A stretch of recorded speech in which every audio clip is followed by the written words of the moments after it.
a head wrapped in an elaborate tea veil folded into a triangle, on top of which is placed a white satin semicircular mantle trimmed with sky blue.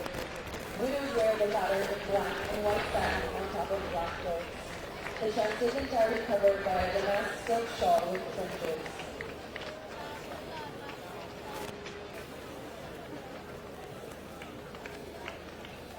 E ora un salto nelle tradizioni del Campidano che di recente si sono dati un appuntamento per iniziare un dialogo con la storia del paese e del territorio di appartenenza. L'applauso per il gruppo Rocco Marese di Maracavit. Il saluto del primo cittadino Nicola San in compagnia del sindaco di Calagonis Mario Fadda. Salutano i rappresentanti di questa comunità che indossano l'abito tradizionale, che non hanno mancato appuntamento con la 70ª edizione della cavalcata sarda.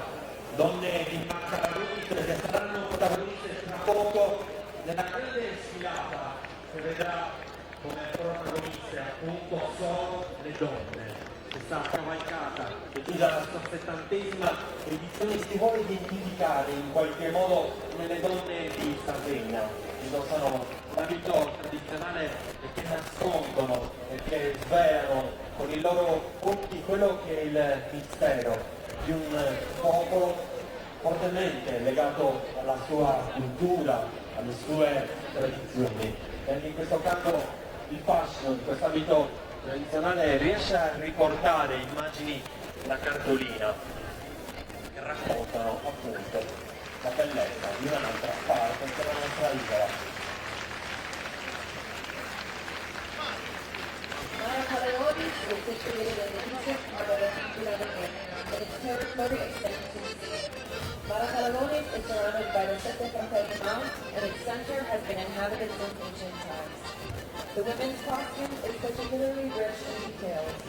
They wear a velvet skirt with a broad brocade flounce decorated with flowers, leaves, and golden palms. Similarly decorated is the apron, which ties around the waist with a large gold lamina. The costume is completed by a waistcoat made of precious fabrics.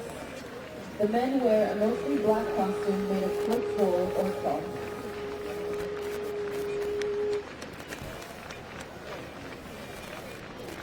La grande festa della bellezza della città di Sassari, 70ª edizione della cavalcata sarda. L'applauso per il gruppo folk Muraverese. Muravera, terra di suoni e di mare. La natura l'ha venuta aperta ai venti e al sole, la cattura di un momento del tempo. Intanto che il viaggio comincia, riprendiamo la sedina e guardiamo di quando in quando le stelle viaggiano un'altra volta con noi. Muravera è un centro di grande interesse turistico, solo che dietro le colline confina con altri centri interessanti. Le Ramedas accompagnano e scandiscono il percorso di Sarrabus, zona dell'eccellenza che dà vita a questi